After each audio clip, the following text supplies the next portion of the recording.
Introducing NASM One, NASM's ultimate membership program. Unlock access to everything your fitness career needs to succeed. Unlimited CEUs, free courses, access to our premium app, and exclusive discounts, all for $35 a month. NASM One is best-in-class tools, cutting-edge certifications, confidence in your craft, and everything you do as a personal trainer made easy, so we can achieve our greatest goals together as one. You're listening to the NASM-CPT Podcast with Richey, winner of the Share Care Emmy Award for Social Storytelling and the official podcast of the National Academy of Sports Medicine. Hey, y'all, and welcome to the NASM-CPT Podcast. My name is Richey, and today I have a special guest with me, and I'm always looking forward to having this person on this show. He's been on several occasions, and he has been a friend of NASM. He has contributed with writings, with publications, with chapters and textbooks and reviews of chapters and textbooks for the work that we do at NASM. And he's also a friend and colleague that when I first started in the gym world, so my first gig, I started when I was in 2002, February 2002, when I first became a trainer. And so after about 2 years, I started teaching exercise science courses. And at the company that we worked for, it was called the Foundations Program. And Foundations is they took kind of educated personal trainers, or in my case, not as educated personal trainers at the time, and had them teach exercise science to the new incoming trainers. And I know because I've gone through that course and I loved it, absolutely loved it. I was happy to be a part of it. So when we started doing it, there was this guy who was in DC and then later moved to Boston. And we had clubs in Washington, DC and in Boston that was teaching those workshops as well. And that guy, I got to know him quite a bit throughout the years. Obviously, even more so just kind of seeing where we're from and where we are now. So it is my joy and my pleasure to welcome a special guest who will be talking to us about smarter recovery today, because that is the name of his new book. Welcome my guest, Pete McCall. What's up, Pete? Rick, thank you, man. Hey, it's always a pleasure to join you. And to all the NASM listeners out there, thank you for joining us, because it really is, as Rick said, I mean, we have a long history together. And every time we get together, it's always fun to talk shop, to talk science, and to talk about how the training, the industry of personal training has evolved. I mean, if you think about it, Rick, we've been doing this for 20 years. And before we get into the interview, and I'll do this shameless promote, before we get into the interview about the book, Smarter Recovery, one of the things I want to do is let's have just a brief conversation about how personal training has changed over the last 20 years. I mean, as you said, we've been doing this. We've not only been personal training, but we've been educating personal trainers for 2 decades now. In your opinion, what's been the biggest change? What has been the biggest change that you've seen from where you sit in New York City? I think that's a great question. And this is also what happens, ladies and gentlemen, when you bring on a podcast host to interview, that you end up becoming the interviewee. And it happens every time. So Pete McCall is also the host of All About Fitness podcast. And so he can't help himself. So here I go. I'll answer the question, my friend. Listen, when we first started, it was strange to see a foam roller, right? We'd be the weird guys with a foam roller. Definitely what you did not see. I mean, you might see a warm up, you might see a cool down, some stretches at the end. You did not see mobility work. You did not see these really cool choreographed mobility drills, T-spine rotations, iron crosses, scorpions, and then these kind of locomotion mobility drills where people might be doing, unless they were doing sprint work on the track, then you didn't see the high knees and the butt kicks and the Frankensteins and the A skips and the B skips. But now I feel like that's really come in vogue. And then also Olympic lifting for general pops. I'm starting to see that a lot more now. And then I would say also the high intensity interval training that was People, I remember I first started training people, it may have been the case for you too, but people would say, I came to you for help with resistance training. I don't want to do cardio while I'm here.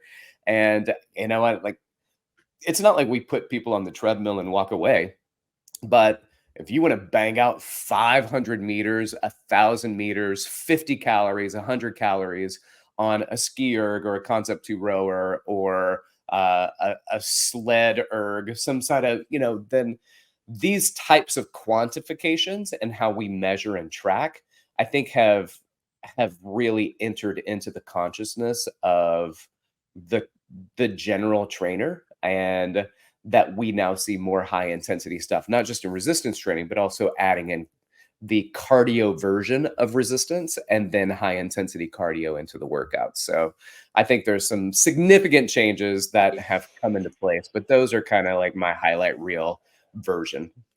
See, now I think you hit the nail on the head because, and the reason why I asked that question, Rick, is because as we've evolved in the last 20 years, I think the personal trainer has gone from giving people a workout for the day, right? I mean, it would be 15, 20 years ago, I might come into the gym if you're my trainer and I might say, hey, how you doing? And you might be like, what do you want to work out today?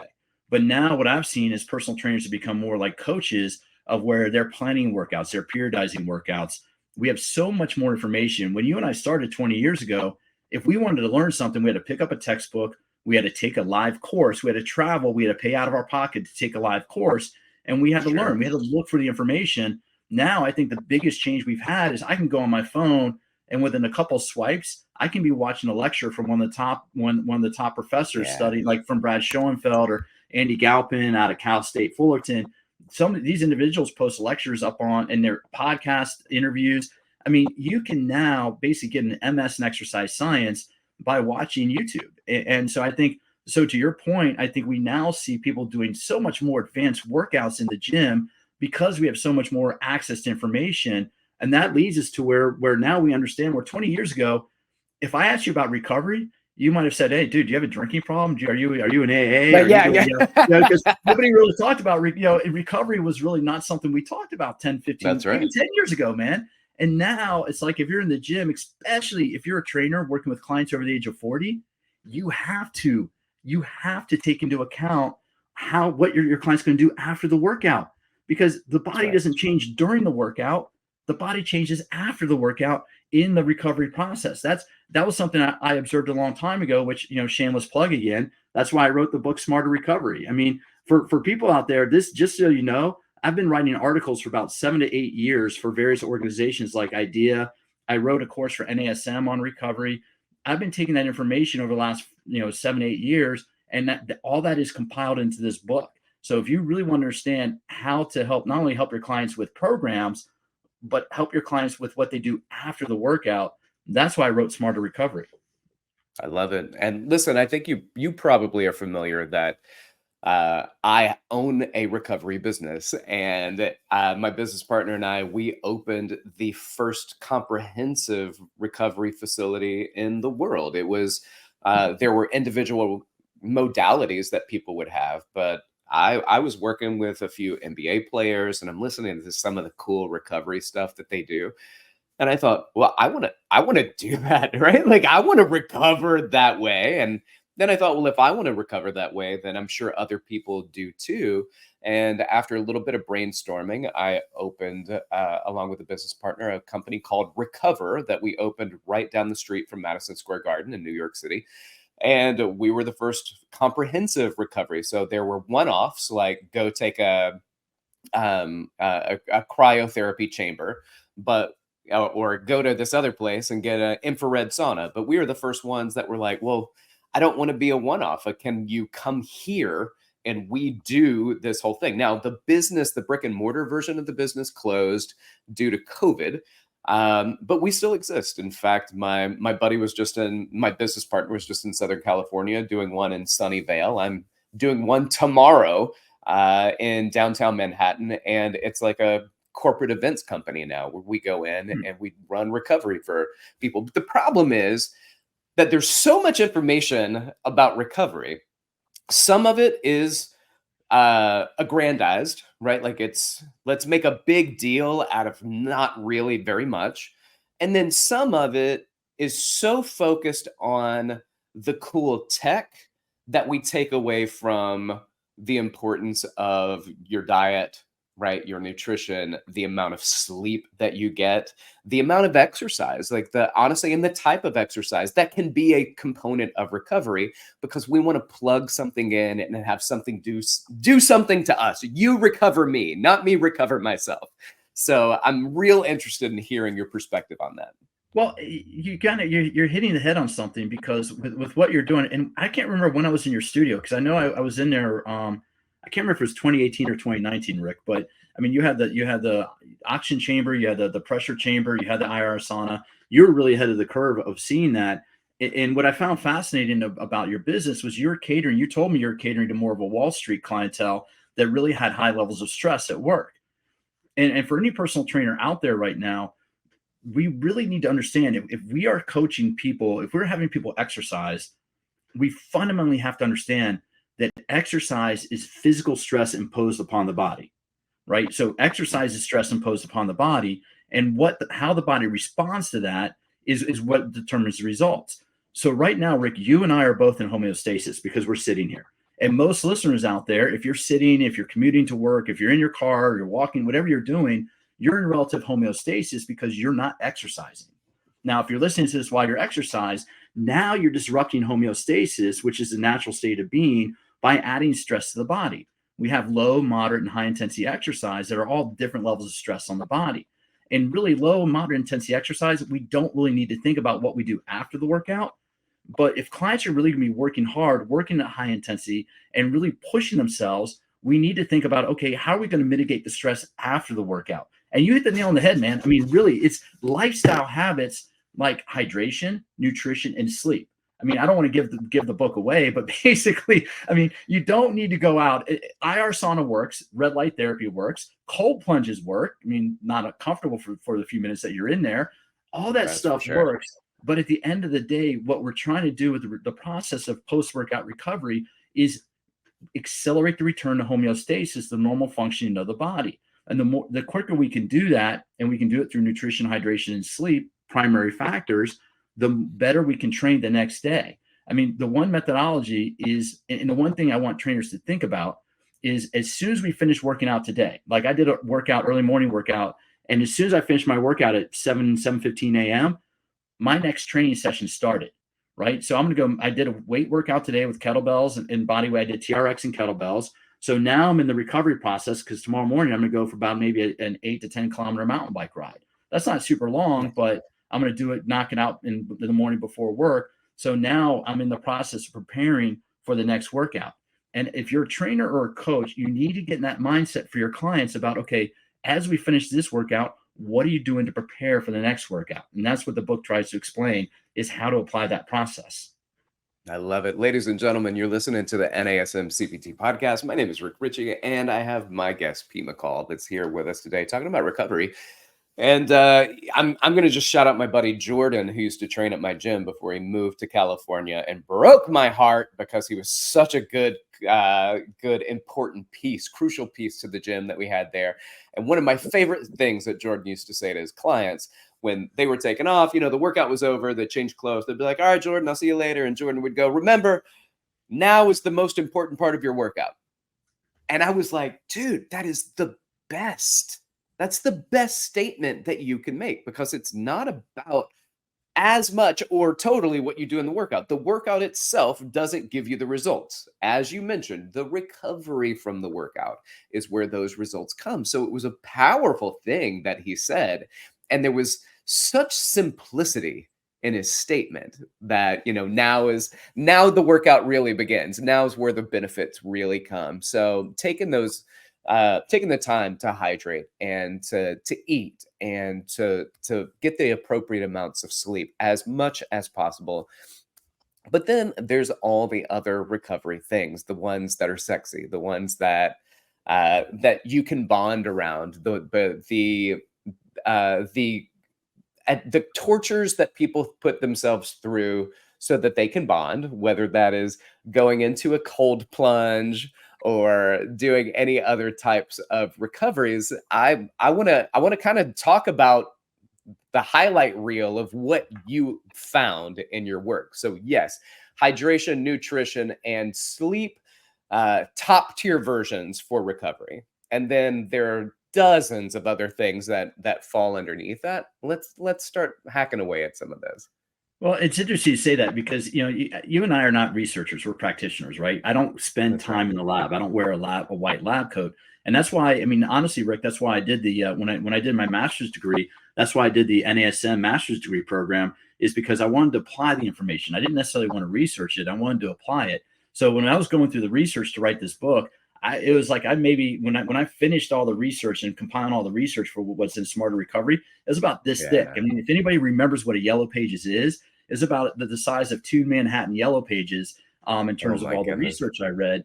And what I did, so what we did in the book, when I say we, because my editors, but we organize recovery into a couple different components. We have hydration, we have tissue repair, we have nutrition, and then we have sleep. So it's like how you hydrate, how you fuel, and how you rest will determine how you train.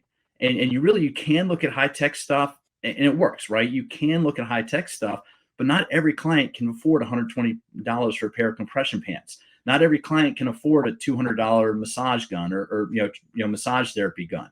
Not every client can afford to go to an IR sauna on a regular basis. So what I wanted to do in here was kind of go through the science of what happens to the body during exercise, how we recover, and then talk about some of the different, some of the basic strategies that we can apply. I mean, obviously some clients have more resources. Boom, by all means, they can do different things. But for many of our clients who just paying for a trainer is an extravagance, we can help them recover better and get better results just by coaching them a little bit on nutrition, hydration, and rest. Nice. And that seems to be the top 3 for you. So if you were to triage everything and say, all right, what are we really going to focus on?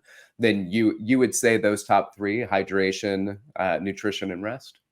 Yeah. And there's also tissue repair, right? I mean, you also have to add in tissue repair, because that's where you mentioned foam rolling at the beginning, but we need to do something to promote, tissue repair. Foam rolling, massage gun therapy, massage therapy are all, even just like mobility, as you also referenced, mobility workouts is as I look at mobility workouts as a form of tissue repair, because what you're doing is you're just moving the body through the different planes of motion. And so this just comes down to the science of periodization, right? I mean, for new personal trainers, when I first learned about periodization, it was like, whoa, wait, there's a whole science for how we apply stress. And we have 2 different ways we can apply periodization, right? And I'm going to use the United States NFL, the National Football League. We know the NFL plays from September to about January. And so if you're a strength coach helping, you've worked with NBA players, you've worked with NFL players, you periodize, you structure the workouts so they have the highest level of stress prior to the season. Then there's a little backing off period to let them rest. And then they go into the season, where you now use exercise and recovery strategies to mitigate the stress of playing the games. And so I look at it, I've always looked at it, Rick, for years, is if elite athletes making millions of dollars playing a sport do these processes to be the best on the field, why not share them with our clients? Why not periodize clients' routines? Right. Why not, whether you're doing linear, as I was referencing with the NFL, or undulating? And undulating periodization means I have 2 or 3 hard workouts a week, 2 or 3 easy workouts a week, and maybe 2 or 3 moderate intensity workouts a week. Now, obviously, they're not 9 days a week, and so it all becomes a balance in there. But it really is. It's when you're young, and this is a message to, if you're a brand new personal trainer and you've been working out and you love crushing it, not every client wants that. Not every client wants to go to a point of soreness. You can have 1 or 2 hard workouts a week, but not every workout needs to be hard. I mean, when was it? I mean, as you started learning this stuff, Rick, how did you apply that concept with your clients? I mean, in terms of like looking at mitigating their stress load. It's cool. I feel like I'm continually learning about things, which is the greatest part about being a practitioner, is that you go through and you try to figure out more. And then as I learn more, I have an outlet to share it, right? So I just recently did an episode on cluster sets. And I've been incorporating cluster sets, which is, take what you could do for, let's say like 5 to 6 reps max, and do it 1 to 2, but take a much shorter break, and then kind of amass the same amount of volume, but you're only doing 1 to 2 repetitions, and you're doing it for the same amount of sets. So if you're usually doing like 4 sets of 10, then you might do 20 sets of 2 with much shorter rest in there. For me, it's fun. And I remember one of my clients looked at me and she goes, normally, if you pushed me to do 5 or 6 reps with this weight, I would hate it.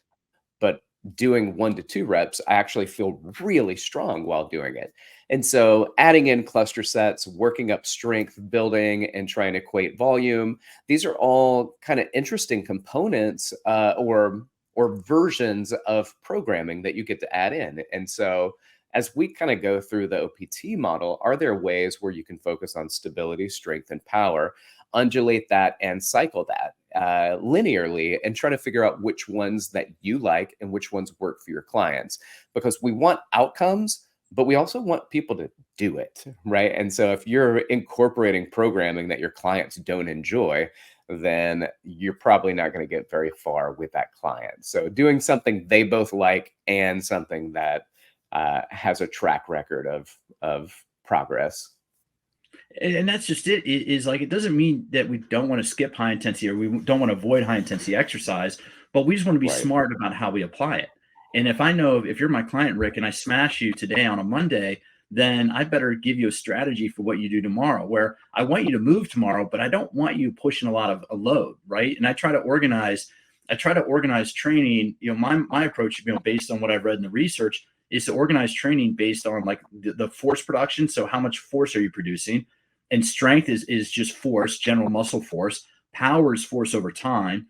And so I organize into force production, metabolic conditioning, which could be cardio, and you can do high intensity metabolic conditioning, or you can do low to moderate. I mean, there's a huge benefit to steady state. And I know, what is it, zone 2 steady state's been, Andrew Huberman's been talking about that quite a bit. There's a benefit to doing a 60 to 90 minute steady state, low intensity workout, right? You're getting the oxygen moving through the system. I mean, here's the thing. Everything works, right? And what NASM did with the OPT model that's so smart is they put it in a system, in a classifying system, so that if you are taking a client through the OPT model, give them a max strength workout one day, but the next day should be a stabilization workout, right? Because stabilization is primarily body weight. Muscles are moving, but you're not applying any excessive load or any external force. So you're moving the body the way it's designed to move. And that's the way I look at applying the OPT model. That's the way I applied it for years, was we might do a max strength or power workout one day, but the next day is either going to be low intensity cardio for recovery or going to be a body weight workout, again, to move the body through the system.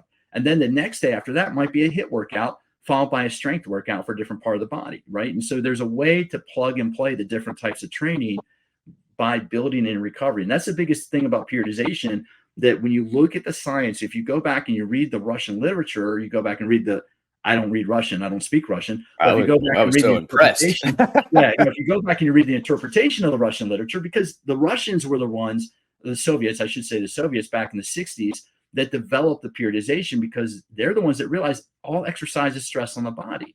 And when you look at the interpretation of the Russian literature, everything was based around rest for the athlete. So it's like, okay, yes, we're going to have a hard training day, but we need to allow our athletes rest. And what I found very striking, I think it was in Super Training, and Super Training was written by Mel Siff years ago. And if anybody wants, if you want a PhD in training, find a copy of Super Training. Mel Siff passed maybe 20 years ago. And what Mel Siff did was he went through the Russian literature from like Verkhoshansky, from Yedvev, and these were the scientists that really researched it to understand how the body adapts to exercise. And what the Soviets did, I got to say Soviets because it wasn't the Russians, what the Soviet sports scientists did is they wanted athletes to come in at about 90 to 95% of max capacity.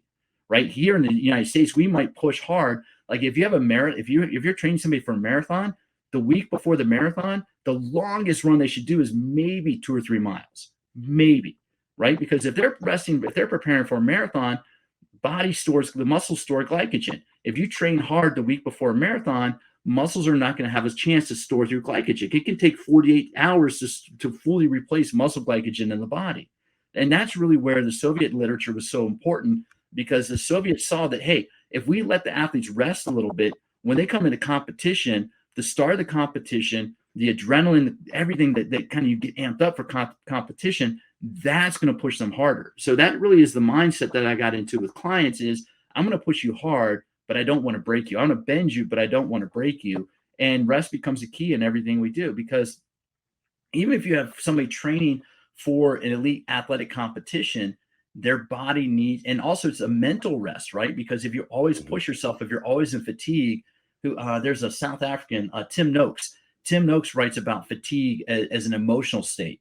If you're fatigued, if you're fatigued, it affects your emotions, and that's going to affect your ability to train and compete. So taking the required rest before hard training or hard competition really allows you to be in a much better mental state for anything hard that you might do. And that's why you had a number of Wall Street traders come to you for recover, because, hey, if I'm a Wall Street trader making, 8-9 figures a year, I want to be in the sharpest, I want to be in the best condition possible, right?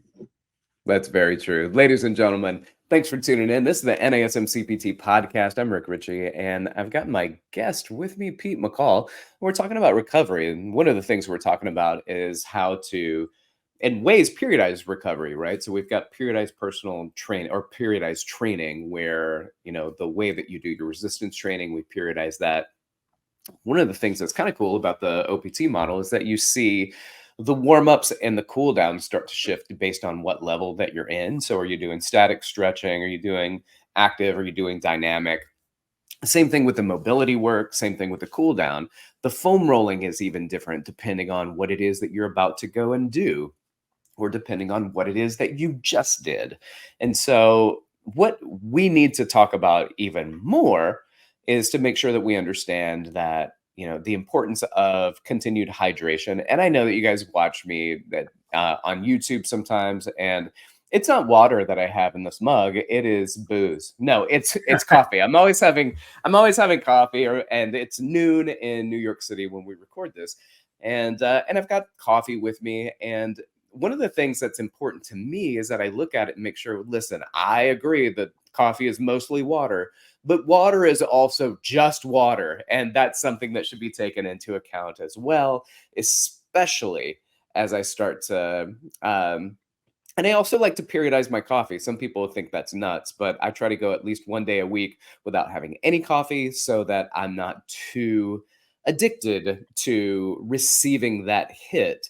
And that I can also manage my own versions of the stresses that come to me without having to rely. And those stresses sometimes are just sleep. I get sleepy and find other ways besides drinking coffee in order to manage that. This is one of those things where I try to overcome stresses in different ways and not always rely on the same thing. Now, that's not necessarily recovery, but it is a mindset that leads you into making decisions that, yes, I think there's something to be said for consistency. And I don't care what you do. If you're consistent, you're going to see progress in your training. But you need to also incorporate the consistency into your recovery, making sure that you're always eating well, making sure that you're getting enough sleep, making sure that you're hydrating. And then there's some other things that start to happen within the body. We start to see as we age in particular, a lack of mobility taking place. So looking at, as Pete mentioned, taking care of our tissues. And that could be through foam rolling, could be through massage, it's through mobility work. Because doing, lifting weights and doing cardio is all well and good. As you know, I'm very interested in that.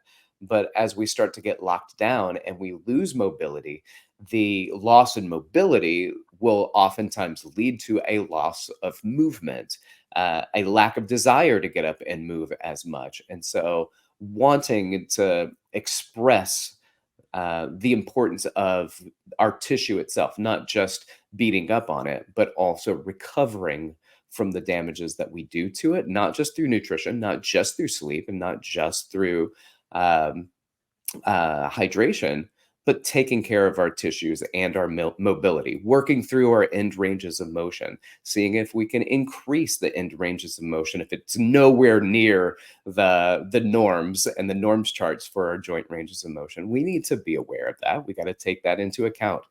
But there are a lot of things out there in the world, man, that as we start to see, there are people that have, and Pete, I don't know if you've reviewed any of these things. There are people that clamp light bulbs in their nose. There are people that put blue dye on their tongue. There are people that have all of these really interesting hacks to try to optimize the body.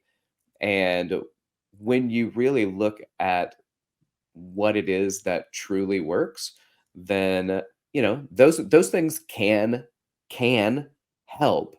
but there are not a lot of researchers out there doing research on things that nobody does. But what we know works are the basics. And the problem is we want to obfuscate the basics by doing something that's trendy and interesting and kind of lifts an eyebrow, and people are, oh, what are they doing over there? That's new and novel, and I want to try that. And people will do anything to keep from sleeping for 7 hours instead of 5. Well, So, you're talking about like hydration, right? And I'm gonna bring up, because hydration is critical. And what people have to realize, that we know that blood's about 70% water.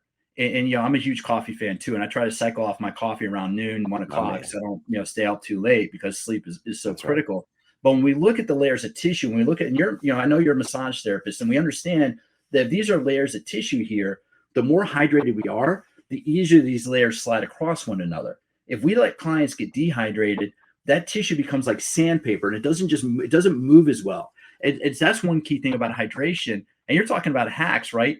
I don't know if people have heard about pickle juice or beet juice, right? And years ago, when I was playing competitive rugby, 15 years ago in the Boston area, one of my teammates would drink pickle juice when it was really hot, and he had heard about it. Well, there's actually been research, and I refer to it in the book. There's actually been research that pickle juice and beet juice have higher salinity, have more salt in them, and that salt, and it's like salt helps your tissue absorb water easier. Salt's one of those electrolytes, like magnesium, potassium, sodium, are all electrolytes, and what they do is help water pass through tissue membrane easier. So if you are drinking pickle juice or beet juice, there is efficacy in that. So to your point, there are a lot of hacks out there that is nonsense, complete utter nonsense, and light bulbs, whatever. Forget that. Don't do that. If you want to help your clients recover better, get them to go to sleep half hour earlier. Get them to go to sleep an hour earlier. And one of the big things I started doing maybe 5-7 years ago was people I was working with, clients or classes I was teaching Thursday, Friday, Saturday night. I'd always say, all right, what are your plans tonight? Because Thursday, Friday, Saturday night are the most social nights, right? You might go out Thursday night. You might have tickets somewhere Friday night. You might have go to a big party on Saturday night. Well, if you're my client, Rick, and you're going to go to a big concert, if you're going to see Taylor Swift, if you're taking one of your daughters to go see Taylor Swift on a Saturday night, I know you're going to be out late. I know you might have a cocktail or two, right? So what I'm going to do is I'm not going to crush you that day in training. If you tell me that you're taking your daughter to see Taylor Swift, I'm going to give you a good workout, but I'm not going to crush you, because I know you're going to get to bed later than normal. You might have an extra drink or two, which is going to disrupt your ability to recover. And I'm going to coach you like, hey, we're going to do a good workout today, but I'm not going to go hard. Now, if I said, hey, Rick, what are you doing tonight? You said, I don't really have any plans, so I think I'm going to order in some food and maybe just Netflix. Well, guess what I'm going to do?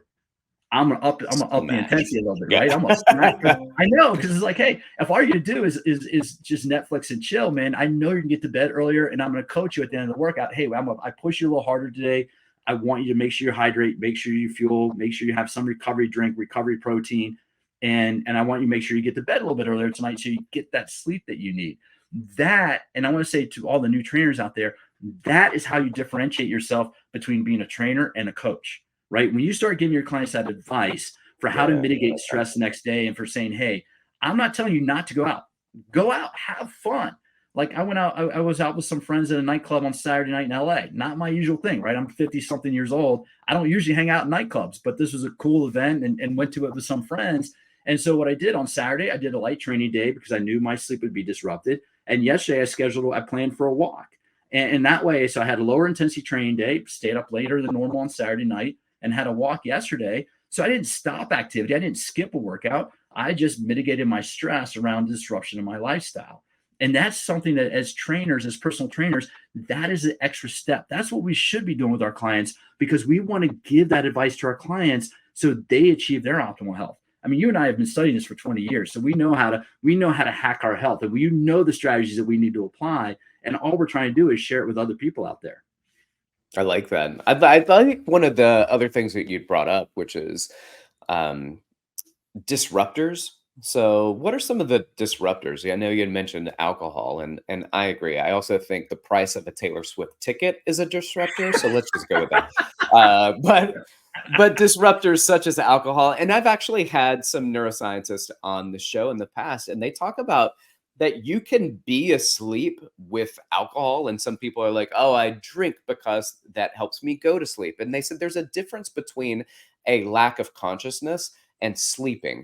And there are different phases of sleeping, and that alcohol is a huge disruptor of sleep. So even though it may help you fall asleep, it does not help you sleep better. So I have my Aura ring, I've got my Apple Watch, and from time to time when I drink, I will look the next day and see what my sleep was like. I generally get zero amount of deep sleep if I had a drink the night before. And I'm not even talking about, couple drinks. I'm talking about if I've had a drink, a glass of wine, then I get zero deep sleep registered on my biofeedback devices. So alcohol for me, and that's not for everybody. Sometimes people have to drink a little bit more before they get that type of disruption, but it is not an assist. It comes across as one, but it is not an assist. It's actually a disruptor. And because your lack of consciousness, because you are not awake, it doesn't actually mean that you're sleeping. I'm sure there are other disruptors to our recovery. No, you hit the nail on the head, Rick. And look, in my early 20s, when I played competitive rugby, trust me, I used alcohol and weed quite a bit to get to sleep or to pass out and deal. I played in the front row of a rugby scrum where you came in, you smashed shoulders into the other people. And yeah, I mean, alcohol was theoretically part of, you drink after the matches, but I haven't had a drink in 15 years. And I look around at sometimes at people my age, and I would never, if you like drinking, drink, but understand that one of the worst things that you can do for your body throughout the aging process is consume excessive alcohol. Maybe a glass a day, great. If you want to follow those studies about the benefits of red wine, I'm not, who am I to say that, if you can do it responsibly. But I look at alcohol as one of the major disruptors that we don't need. I mean, alcohol changes your body, it's extra sugar, but other disruptors are stress at work. One of the things I got in the habit of asking my clients when I would take somebody on as a new client would be, tell me your busiest times of year. When's your budget planning season? When I worked in Washington, D.C., the federal government's on an October 1 fiscal year. So in September, everybody works for the federal government, trying to spend as much money as possible so to get that money in the next budget. And then the budget's prepared usually in the regular times before just continuing resolution BS. That's a whole nother podcast. but in the previous times, you would have the budget season for the federal government would be between like the end of March and May. That's when Congress would be setting the budget for the next year. So I knew my clients' schedules at work when they would have higher stress levels. Like if I were working with the CEO, I'd say, all right, when's your annual shareholder meeting? When are your board meetings? Because those are going to be higher levels of stress. So what am I going to do during those periods? I'm going to back off my exercise intensity, right? If I'm working with a mother with 4 kids, and here we are, we're recording this in November. If I'm working with a mother with 4 kids, all of them in school, guess what's going to be a stressful time of year? Between Thanksgiving and Christmas, right? Because you have all the kids' activities, kids are in plays and everything. So I look at that for a lot of people between Thanksgiving and Christmas or New Year's, that's about 5-6 weeks of just a lot of busyness, right? And so I'm not going to push people that hard during that time of year. I'm going to back off. I'm going to allow them. It's like, look, enjoy the holiday season. And say, here's the thing. This is also it's also a job security, right? So during the holiday season, I keep them active. It reduce the intensity a little bit. I'd rather go with, hey, let's go 30-minute workouts. I know time is a factor right now. It's a very busy time of year. Let's go to 30-minute workouts. Let's keep you moving. And I want you to enjoy the holiday season. But trust me, I'll be here in January. When we get back to our regular schedule, now we can get back into the training program and I can start pushing you harder. And if you gain a pound or 2 or whatever during the holiday season, guess what? That's just stored energy, right? Because we can't stress our bodies all the time. I always look at, and I try to give people the idea that the holiday season is kind of our rest period, right? The NFL, and I used the NFL analogy earlier, the NFL usually finishes playing at the end of January. So that first month that you're off, if you're the New York Giants, you didn't qualify for the playoffs again, or the Washington Redskins, or the Washington Commanders, my former team. If you didn't qualify for the playoffs again, your rest period starts in early February. Now, if you're on a better team, you're playing in the playoffs, you're playing for a championship, it's different. But I always look at what athletes do when they finish a competitive season is they take about 2 to 4 weeks off. They stay active, but they don't train because they're letting their body rest. And with my clients, with average people, I look at between Thanksgiving and New Year's as our active rest and recovery system. And that can also be the energy storage phase, right? You might eat a little bit more. You gain a couple pounds, big deal. That's just stored energy. It just means in January, let's go. Let's hit it hard and let's get back into the training methodology. So you're talking about disruptors. We have disruptors. There's alcohol, there's schedule, there's travel, right? You and I travel quite a bit for work to speak at events. If we cross time zones are disruptors. What are the strategies for that? Like, it used to be when I traveled internationally, I would always plan that as I would do a push. I would do what's called an overreach for the week before I traveled, because if I knew I was doing like a 7-day trip to China, I would push hard the week or two before that. So that way, when I traveled, my body was recovering, and I would walk, I would climb the stairs in my hotel, and maybe do some mobility workouts in my hotel room. But that way, when I was working overseas, and I was doing a lot of international travel for a few years, that way, when I was working overseas, I didn't feel the need to push hard. I'm across 12 to 14. You've been in Asia enough. You know what jumping that many time zones does to the body. Yeah, it's tough. But travel is another disruptor that you have to give your clients strategies. It doesn't mean you skip working out if you're traveling. It just means we have to work out at a different level of intensity to allow the body to recover. Yeah, I got to be honest. I love that, because one of my clients who travels a lot for work, and so when we talk about travel, he always tells me is the first thing I do when I land is I go to the gym, because the gym, when I work out, it seems to like reset everything. Where, if I'm supposed to be asleep and I'm awake, a good workout can help me be sleepy, right? If I'm supposed to be asleep and I'm awake, vice versa, right? Like somehow that exercise helps to realign when you first land. And so I gave it a try, and I agree with it. So that's one of the strategies that a client of mine shared with me that works for him, that I now do almost every time I travel. Go to the gym, drop off my stuff in the room. Go to the hotel, drop off my stuff in the room, and then head to the hotel gym and just try to break a little sweat to reset everything. Coming back from international travel is the worst for me. Going one direction and being messed up once is like I can adjust to it pretty well. It's a week or two later, or in some days 3 or 4 days later on a long international trip, and I come back, and I can be messed up for days and possibly even weeks. So with that being said, these disruptors that come in, so whether it's time, schedule, holidays, the kids, and life, and alcohol and things like that, one of the biggest things that you said is making a plan. And I think really what's important to do is anytime there's a roadblock, it's trying to make a plan. Here's your detour plan for roadblocks.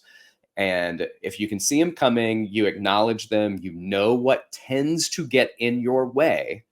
And then for us as a coach, I would say not even a trainer, as you distinguished those earlier, as a coach, receive that information and then find what has been successful for them in the past, maybe provide some ideas that they can utilize, that they may find helpful, and then implement them in order to help people bypass, to get over the roadblocks, the things that are in the way.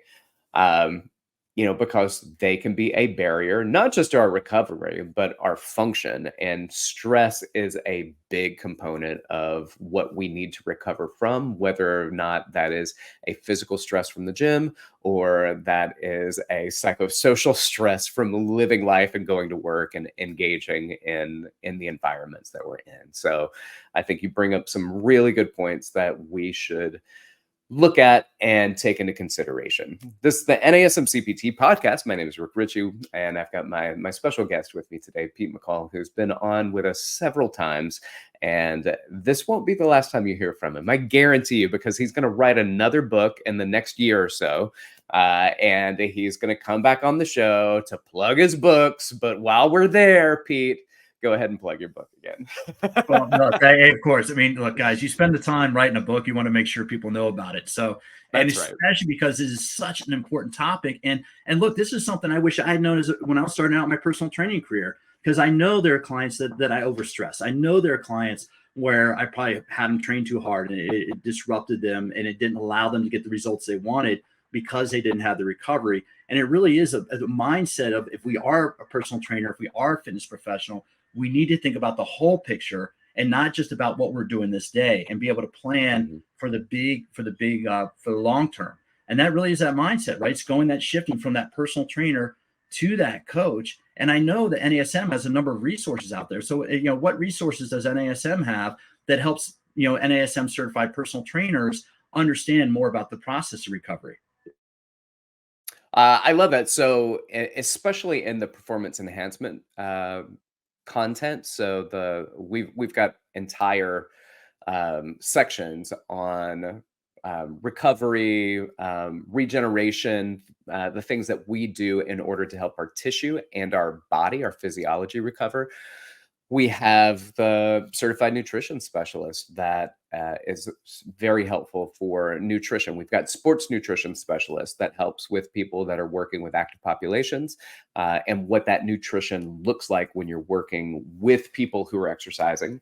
And then we have behavior change and wellness coaching, which are all ways that we focus on helping people change the way that they see things, the way that they interact and perceive with their environment and what they're used to, and some things that they may need to change or consider changing that would help them reach goals. And all of that is a component, are components that help people with their process. And that's one of the things I love about the company so much, is that they just, they don't just say this is what you need to know, but they also put out information. They want to get information from people, right? And one of the big things that I love about them is that they don't just say that NASM used to just be like, this is what I think everybody needs to know. I'm going to tell you what you need to know. And now they put out information like surveys all the time. So if you get a survey from NASM, please do the survey, which basically allows you to tell us what it is that you want to know about. And then NASM goes out and finds subject matter experts to provide that content, for which you have been, Pete, on several occasions, a subject matter expert for things that people have said, I want to learn more about this. So and then we pulled you in on the recovery content as well. So you've proven yourself over and over. So we appreciate you and what you've done. Here's a little secret for people out there. If you look to get into creating content and become a writer, there's a lot of recycling that goes on, right? So some of the research that I read through for the NASM recovery course, I put in the book, because it's like, hey, I got paid to do. I did that project that helped NASM create that product. Well, the science is the science, right? And it's one thing to contextualize it for the OPT model and how to apply the OPT model. But when I put it in Smarter Recovery, it's just talking about how to apply it, how to apply it overall. Now, there's one thing you left off, Rick, that I think one of my favorite NASM certifications, I went through it last year, is the NASM Stretch Coach. And that's one thing that I recommend for a lot of personal trainers that I've worked with over the years, because that's one thing. I used to have a lot of clients in DC that would travel internationally, and they'd get back from an international trip, and we'd go right to the table, and I'd put them through a series of assisted stretches that you and I taught the NASM neuromuscular stretching at one point years ago. So I use that with clients. And it's like, if people want to really understand tissue and understand how to promote tissue repair, yes, the PES has great information. Yes, nutrition has great information, but also Stretch Coach, the updated Stretch Coach, man, it goes deep into the fascia and deep into the different substructures. That's right. And really, if anybody, look, there's your formula right there. If you're an NASM certified personal trainer and you want to really nail this understanding and nail the science for your clients, PES, nutrition, and the Stretch Coach, those will give you a broad. They had slightly different products. I went through the Integrated Flexibility Specialist 20 years ago, created by NASM. Like I said, Rick and I taught a stretching course.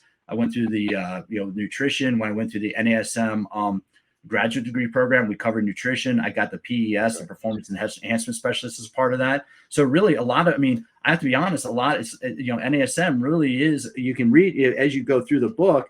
You'll read about how it's just applied in a different format. And that's really one thing that I've really appreciated about my relationship with the organization over the years, is it's allowed me to really grow and develop as a coach and a trainer, as an educator. And one of the things that you and I both love is sharing that with other people, man. And that's why I know we got to wrap up here soon, but dude, I can't wait. Just for listeners, I'll be flying cross country here and hopefully see Rick live in another few days and be able to hang out and have some of this conversation in person. Sorry, we won't be able to let you in on it, but at least you get a part of it today. Yeah, man, we'll meet up at the Strong New York event here in New York City at the Glass House, and I'm looking forward to that. And we'll visit with our friend Kenny Santucci, who's put together this wonderful event. So I'm looking forward to seeing you there. With that said, thank you for the shout out to me and to NASM. And as we start to wrap this up, why don't you let everybody know where they can find this book if they want to purchase it? Anywhere books are sold. You go to Amazon, you go to it's through Human Kinetics, so you can go to humankinetics.com. I also have a book called Ageless Intensity, which is how high intensity exercise mitigates the effects of aging. And I also wrote a book called Smarter Workouts. I'm actually getting ready to have to call my editor later today and have a conversation with her about the next edition for that and what we're going to put in the next edition for that. But all those can be bought on Amazon, and you can follow me. I'm at Pete MC_fitness. That's Pete MC_fitness on Instagram. And I haven't posted a lot of fitness content on there just because I have a full-time job now as a director of education for a health club company. And that really has been the primary focus. I really haven't had, once I got done with this book, I kind of put the content development phase. I put a pause on the podcast right now because I'm really focused on really trying to help the personal trainers in the health club company I'm working for really learn how to learn this information for themselves. And more importantly, learn how to apply it so they can help our members really improve their lives through exercise. So, but yeah, you can find the books on Amazon. You can look for my name on Amazon and find everything I've written. And you can follow on Instagram, Pete MC_fitness. And I will get back in 2024. I'm developing some plans right now to start putting out more content. I'm going to reboot All About Fitness on YouTube. I'm going to start doing more YouTube content. I'm going to be filming. Actually, what I'll be doing, Rick, I'll share this with you. I'm putting together a budget. I have a number of workouts in here. I have a number of workouts in Ageless Intensity, and I have a number of workouts in Smarter Workouts. So I'll be filming all those soon. I'll be putting those up on YouTube. So that way you not only can read about the workouts in the book or read about the strategies in the book, but I'll be putting them up on the All About Fitness YouTube channel so people can learn it from there. And I think I have an interview with you on that YouTube channel. I have interviews with a number of people on that YouTube channel as well that's up there right now. So if you want more information or hear what I've done on All About Fitness, you can go to All About Fitness on YouTube, All About Fitness Podcast. All About Fitness Podcast on YouTube and get the information there. It's going to live there for the time being. Good stuff. Thank you, Pete McCall. I appreciate it. Glad you're here with us. Ladies and gentlemen, if you made it to the end of the podcast, I want to say thank you too. And also ask a favor. Can you like, subscribe, and share the podcast with your fitness friends and family? And go leave us a review if you don't mind. It really does help the podcast, all of those things, likes and reviews and shares and all of that stuff. So if you don't mind doing that, that's very helpful for us. Also, if you want to reach out to me, you can hit me up at dr.rickrichey on Instagram and Threads, or you can email me, rick.richey@nasm.org. Special shout out to my guest today, Pete McCall. Y'all, thanks for listening. Y'all keep inspiring people to fitness. This has been the NASM CPT Podcast.